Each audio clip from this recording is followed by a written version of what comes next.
All right, the moment you've all been waiting for. I know this is what you're here for. We're going to pick some of the biggest games of Week 11, starting with our absolutely favorite segment, the Game of the Week. Isaac, why don't you tell the folks what our Game of the Week is? Folks, our game of the week is none other than 11th ranked Alabama, newfound CFP rankings, that is. 11th ranked Alabama traveling to Baton Rouge on a Saturday night in Death Valley to face 15th ranked LSU at 7:30 p.m. Super excited about this game. I'm actually going to be there this weekend. First time I'm going to be at the LSU Bama game. College game day is going to be on the quad in Baton Rouge on Saturday morning. Super excited. I don't know if I'm going to make it to game day yet, but very, very excited about the game as a whole. A 6:30 Central Time kickoff, a Saturday night in Death Valley against Bama. We all know what happened 2 years ago. We're hoping the 9th of November this year is like it was on the 5th 2 years ago. The ESPN FPI has Bama at 70%, a 70% chance to win. I actually saw a stat this morning that if Alabama wins, they have about the same percent chance to make the CFP. If they lose, if LSU pulls off the upset, they have a 20% chance of making the CFP. So this game is absolutely a must-win for either team. They're both with 2 losses. One more will be the death blow. So we'll see what happens on Saturday night. The spread officially has Alabama by 3 on Saturday at Tiger Stadium. LSU is 1-4 in the last 5 against Bama and Baton Rouge, but this is no longer Nick Saban's team. So will the tide turn this weekend in Baton Rouge? Very excited about it. I'm not going first. Mason, who you got?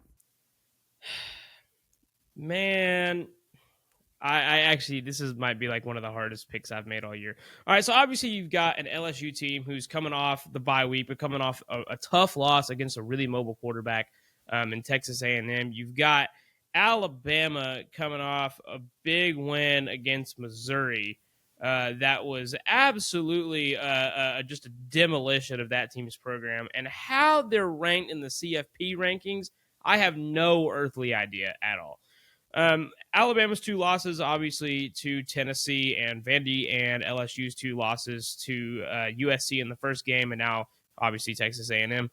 So, man, this one's really tough because LSU did not look good against a mobile quarterback, and we were talking about this beforehand, and Isaac was saying that he was unsure about how the defense would play against a mobile quarterback, but I think against Texas A&M, they were really preparing for Connor Weigman, and then when he wasn't able to get, because they were really shutting him down, I think they game planned well, but when Marcel Reed came in and played the way he did, I just think it caught him off guard. Plus, it's hard to come back when your quarterback just keeps making mistakes. So I'd say that's the goal for LSU. Pressure Milroe. He doesn't do well when he's pressured. Guard the outside routes, which is what he loves to throw. And I would say that on offense, don't make mistakes. Don't turn the ball over. You're not Georgia. You can't. Your defense isn't good enough to make that many mistakes and still win the game, as we saw last week against Texas A&M. Alabama, however, they have got to make Jalen Milroe move around more. If he is pressured, he's got to work well under pressure. He needs to make more throws across the middle. And I think that their defense has got to play better. We said again about Missouri, that game was not about how good Alabama is. That game was actually about how bad Missouri is. They're not a good football team this year. They're just not. And the fact that they're in the CFP rankings, to me, is absolutely crazy. I've been rambling. I'm going to try to make my pick. Give me the LSU Tigers with the spread being at 3. I am going to have them cover. I'm not confident in it, but with this game being at home and it being an elimination game for both teams, and if LSU loses, they're definitely out.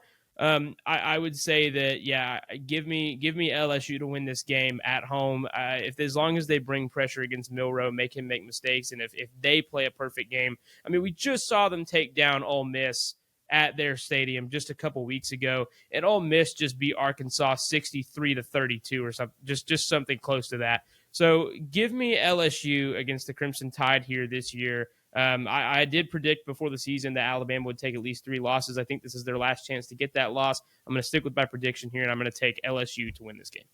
Yeah, I think one thing is for certain. Alabama versus Tennessee showed that they have some struggles when it comes to difficult environments, loud environments, and very intimidating environments.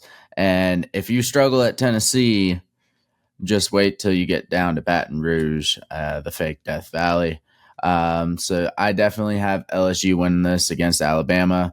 I think it's going to be a close game. I don't think either team really has a defense. One team, actually, no, both teams kind of pretend that they have a defense. They're just having off days, but none of them have shown up yet. But I got LSU winning this, but I think it's going to be a close game. It could very well be a shootout, but this could also be the game where out of nowhere, both teams have great defenses and no offenses. So this one I'm really excited about, of course. I'm going to be there. It's going to be a really good Saturday in Baton Rouge. Obviously, I've got the Tigers. I like us to cover by a field goal. But the key to the game is going to be, by the way, it's a TBD triple pick to kick off the episode here on the Game of the Week.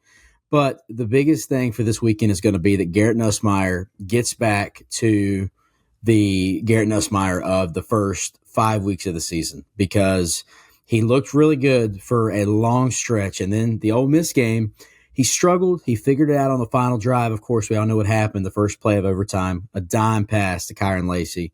And then, we traveled to Kyle Field, and he really struggled. I mean, 3 picks, 2 of which were just, honestly horrid. The last one was horrible on the check down, just wasn't even thinking.